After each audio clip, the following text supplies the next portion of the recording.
देखिए, हम हमारे दैनिक जीवन में ये सब जो उदाहरण मैंने आपके सामने लिखे हैं, इन उदाहरणों के अतिरिक्त भी बहुत कुछ ऐसी वैल्यूज होती है, ऐसे मान होते हैं जिनसे हम संपर्क में आते हैं, जिनसे हमारा संपर्क होता है। उदाहरण के लिए देखिए, हमारे गांव शहर में मोबाइल फोन की संख्या सभी को मालूम है कि मोबाइल फोन का उपयोग सभी लोग कर रहे हैं लगभग। तो कितने मोबाइल फोन हमारे आसपास के लोग उपयोग कर रहे हैं, उनके पास किस प्रकार के मोबाइल फोन है, ये सभी क्या है, ये इनकी जो संख्या है, अलग अलग प्रकार के फोनों की संख्या है, ये सब डेटा है, जिसे क्या कहते हैं, प्रेक्षण या आंकड़े कहा जाता है। इसी प्रकार से दूसरा उदाहरण, जैसे हमारी फसलों के बढ़ते घटते भावों के मान, ठीक है, जैसे अलग अलग फसलें होती है हमारे यहाँ पर, है ना, गेहूं होते हैं, सरसों होती है, सोयाबीन होते हैं, या बहुत सारी चीजें और होती है। तो इनके दाम जो है वो दाम स्थिर नहीं होते हैं, क्या होते हैं, हमेशा बढ़ते घटते रहते हैं। तो ये जो बढ़ते घटते दामों या भावों के मान है, ये भी हमारे लिए क्या है, डेटा या प्रेक्षण है। इसी प्रकार से हमारे विद्यालय या हमारी कक्षा में जो विद्यार्थी है, उन विद्यार्थियों की जो आयु है, वो आयु का जो मान है, वो मान भी हमारे लिए क्या है, वो डेटा है या प्रेक्षण है या आंकड़ा है। इसी प्रकार से चुनाव के समय वोटिंग होती है, ठीक है, तो वोटिंग में महिला और पुरुष इनके कितने कितने वोट गिरे, ठीक है, ये भी हमारे लिए क्या है, क्या है हमारे लिए, डेटा, डाटा नहीं बोलना, डेटा, डेटा या इसको हम प्रेक्षण बोलते हैं, ठीक है। चलो, तो अब ये सब बताने का मेरा उद्देश्य क्या है, एक्चुअल में ये जितने भी हमारे प्रेक्षण आंकड़े होते हैं, उन सबको हम ग्राफ के रूप में प्रदर्शित कर सकते हैं। किस रूप में कर सकते हैं, ग्राफ के रूप में प्रदर्शित कर सकते हैं। तो ये जो ग्राफ होते हैं, ये ग्राफ के विभिन्न प्रकार हैं हमारे, है ना। कौन कौन से प्रकार हैं, जैसे सबसे पहला ये आपके सामने जो है, ये है आपका कौन सा है, दंड आलेख, जिसको कि बार ग्राफ कहा जाता है। क्या कहते हैं इसको, बार ग्राफ, बार डायग्राम या दंड आलेख कहा जाता है। इसमें देखो आप, समान चौड़ाई की पट्टियां हैं। ये जो उदाहरण मैंने इसमें दिया हुआ है, इस उदाहरण में आप देखिए क्या है, सबसे पहले ये क्या है कि एक परिवार जो है, उस परिवार का खर्च, मतलब उस परिवार में जितनी भी कमाई होती है, और उस कमाई में से वो पैसा कहाँ कहाँ जाता है।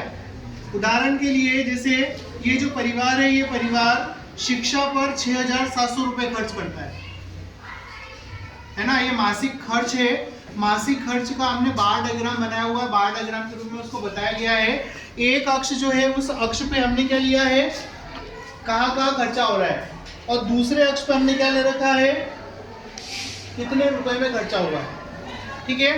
तो सबसे पहले जो खर्च है, वो शिक्षा का खर्च है, वो खर्च कितना है, ये खर्च है 6,700 रुपए।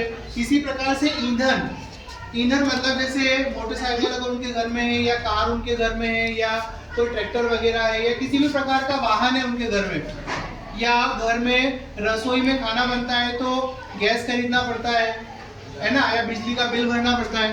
तो इस प्रकार से ये अलग अलग प्रकार की जो फ्यूल्स उपयोग होते हैं, उन फ्यूल्स में 4,500 रुपए का खर्च होता है इस परिवार का, ठीक है, इसका ये हमने बना रखा है। फिर दवाइयाँ, बीमार भी होते हैं घर में, परिवार में, तो बीमार होने पर घर में, परिवार में कितना खर्चा होता है, 5,600 रुपये महीने का उनका ये खर्च है।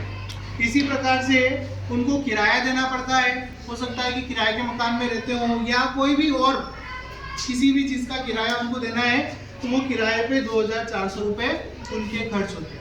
तो इस प्रकार से कुल मिलाकर ये 4 यहाँ पर उनके मुख्य खर्चे हैं, जिनको कि बताया गया है एक दंड आलेख के रूप में, और उनकी जो भी कमाई है वो इस प्रकार से खर्च होती है। तो हम क्या कर सकते हैं, देखो अब इनमें ये जितने भी ये बार्स कहलाती है, दंड बोलते हैं इनको, बार्स कहलाती है। तो ये अलग अलग बार्स हैं, और इनकी ऊंचाइयां अलग अलग है ना, मतलब ऊंचाइयां अलग अलग कैसे है, जो खर्चा जितना ज्यादा होगा उसका बार उतना ही ऊंचा या बड़ा होगा, ठीक है, और जो खर्चा जितना कम होगा उतना ही उसका जो बार या दंड है वो छोटा होगा, ठीक है। ये बार डायग्राम हो गया। इसी प्रकार से एक ये नीचे बना हुआ है, ये आपका आयत चित्र कहलाता है ना। अब इसमें भी देखो, अब इसमें भी क्या है कि जो आपको ऐसे दिख रहा होगा कि जैसे वो ये दंड बना रखे, बार्स बना रखी है ना, दंड आलेख के समान ही दिखाई दे रहा है। पर इसमें क्या अंतर क्या है? इसमें अंतर ये है कि इसमें कोई भी गैप नहीं होता है। आप देखो इसमें यहाँ पर बार्स के बीच में गैप है, लेकिन यहाँ पर बार्स के बीच में गैप नहीं है, ठीक है। और ये किस चीज का है? देखो ये जो बनाया हुआ मैंने उदाहरण दिया है, ये विद्यार्थियों की संख्या और उनको परीक्षा में प्राप्त नंबर उनके बीच में बनाया गया है। इसके बीच में बनाया गया विद्यार्थियों की संख्या। जैसे उदाहरण के लिए 33 विद्यार्थी ऐसे हैं जिनके नंबर 0 से 15 के बीच में है। 0 नंबर से 15 नंबर के बीच में 33 विद्यार्थी है। ऐसे ही 15 से लगाकर 30 तक जो विद्यार्थियों की संख्या है वो 25 है। मतलब 25 ऐसे विद्यार्थी हैं जिनके नंबर 15 नंबर से लगा के 30 नंबर के बीच में उनको नंबर मिले हैं, प्राप्त हुए हैं। इसी प्रकार से 30 से 45 के बीच में 20 है, 45 से 60 के बीच में 28 है, 60 से 75 के बीच में 9 है, और 75 से 90 के बीच में कितने विद्यार्थी हैं? कुल मिलाकर 5 विद्यार्थी है। तो ये किसी कक्षा के जो कुल विद्यार्थी है उन सभी विद्यार्थियों के कितने कितने नंबर आए, उन नंबर को हमने क्या किया? एक आयत चित्र के रूप में उसको प्रदर्शित किया, ठीक है। आप सभी लोग टीवी देखते होंगे, टीवी पे आजकल अभी जैसे चुनाव आने वाले हैं, फिर से अभी चुनाव हुए हैं, फिर चुनाव फिर से आने वाले हैं। तो उन चुनाव को देखा, आप न्यूज चैनल अगर देखेंगे तो उसमें आपको इस प्रकार से ये एक डायग्राम आपको दिखाते हैं वहां पर, है ना, कि ये XYZ पार्टी है, इसकी इतनी सीटें हैं, है ना, ये Y पार्टी है, इसकी इतनी सीटें हैं, ये Z पार्टी है, इसकी इतनी सीटें हैं, और कोई अलग से मान लो एक और कोई पार्टी है, ABCD जो भी है, हम उसको नाम नहीं ले रहे हैं किसी पार्टी का, तो उनकी अलग अलग कुल मिला के जितनी भी जैसे विधानसभा या लोकसभा की जितनी भी सीटें हैं, मान लो जैसे लोकसभा की हम बात करें 543 सीटें हमारी लोकसभा में है, तो 543 सीटों का ये जो वृत्त चित्र है इसको पाई चार्ट बोलते हैं। क्या बोलते हैं? पाई चार्ट, है ना, एक सर्कल के रूप में होता है। तो सर्कल के रूप में उसमें अलग अलग जैसे जितनी भी 543 सीटें हैं उनके लिए पूरा सर्कल बनेगा, तो उसमें किसकी कितनी सीटें हैं उसके अनुसार क्या होगा, ये कम ज्यादा छोटा या बड़ा उसका शेयर या हिस्सा रहेगा, ठीक है।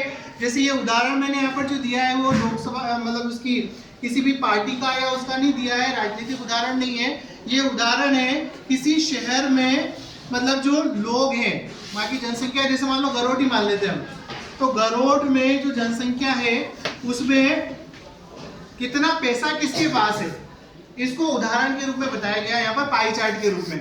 जैसे क्या क्या लिखा है इसके अंदर, यहाँ पर जैसे 40% लोग गरीब की श्रेणी में आते हैं।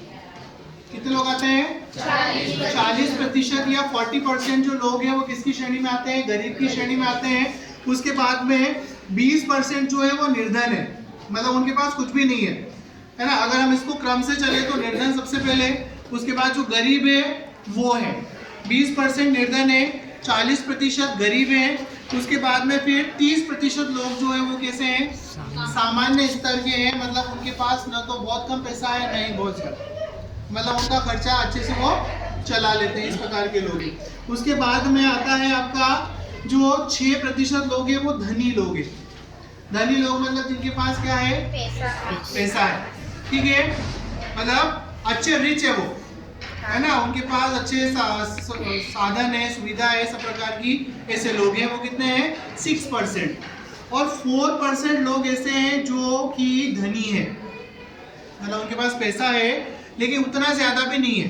तो 6% लोग बहुत ज्यादा धनी है और 4% लोग क्या है? थोड़े से कम पैसे वाले हैं लेकिन पैसे वाले फिर भी है। तो यहाँ पर उस शहर या गांव या जैसे हमने गरुड़ का उदाहरण लिया, तो गरुड़ की एक उदाहरण लिया मैंने, ये नहीं कह रहा हूँ कि गरुड़ में से ही, फॉर एग्जाम्पल किसी सिटी की हम बात कर रहे हैं, तो वहां पर इस प्रकार का पूरा क्या है, जो सामाजिक संरचना है वो सामाजिक संरचना रुपए पैसे के मामले में इस प्रकार की है। तो हम किसी भी डेटा को क्या कर सकते हैं, इस प्रकार से ग्राफ के रूप में प्रदर्शित करके क्या कर सकते हैं, उसको बहुत अच्छे से हम समझ सकते हैं या किसी को समझा सकते हैं, ठीक है। तो मैं उम्मीद करता हूं कि आपको ये जो मैंने बताया, ये ग्राफ और है ये पिक्टोग्राफ कहलाता है ना। पिक्टोग्राफ मतलब इसमें डेटा को हम पिक्चर के रूप में प्रदर्शित करते हैं। अब पिक्चर में जैसे मैंने यहाँ पर एक वो चेहरा बनाया, स्माइली बनाया हुआ है ना, और स्माइली के रूप में मैंने इसको प्रदर्शित किया है, और इसमें नीचे लिखा है मैंने कि एक जो वो है आपका स्माइली, उस एक स्माइली की वैल्यू है 5 विद्यार्थी। ठीक है, तो जैसे ये उदाहरण किस चीज का दे रखा मैंने, उदाहरण दे रखा मैंने कि किसी विद्यालय में पढ़ने वाले बच्चे जो हैं वो अलग अलग साधनों से आते हैं विद्यालय। कुछ विद्यार्थी जो है वो बस से आते हैं, कुछ विद्यार्थी साइकिल से आते हैं, कुछ विद्यार्थी पैदल आते हैं, कुछ विद्यार्थी ऐसे हैं जिनको कि उनके माता पिता विद्यालय में छोड़ने के लिए आते हैं। तो ये उदाहरण उसका दिया गया है। तो जैसे बस से आने वाले कितने हैं, यहाँ पर 5 आपके ये बनाए गए हैं, 1 2 3 4 और 5, और एक की वैल्यू कितनी है, 5 है। तो इस प्रकार से कुल 25 विद्यार्थी ऐसे हैं जो बस से आते हैं। इसी प्रकार से कार से आने वाले विद्यार्थियों की संख्या कितनी है, 2। तो ये आपके स्माइली बने हुए हैं, है ना। एक स्माइली की वैल्यू 5 है, तो कुल मिला के कितने विद्यार्थी हैं, 10 विद्यार्थी ऐसे हैं जो क्या करते हैं, कार से स्कूल आते हैं। ऐसे ही वॉकिंग मतलब चल के आने वाले कितने हैं, 20 विद्यार्थी हैं, क्योंकि 4 स्माइली बनाए हुए हैं। ऐसे ही आपके बाइसिकल से आने वाले कितने हैं, 15 विद्यार्थी ऐसे हैं जो क्या करते हैं, बाइसिकल से मतलब साइकिल से स्कूल आते हैं। तो ये ऐसे पिक्टोग्राफ के रूप में भी हम क्या कर सकते हैं, डेटा को प्रदर्शित कर सकते हैं।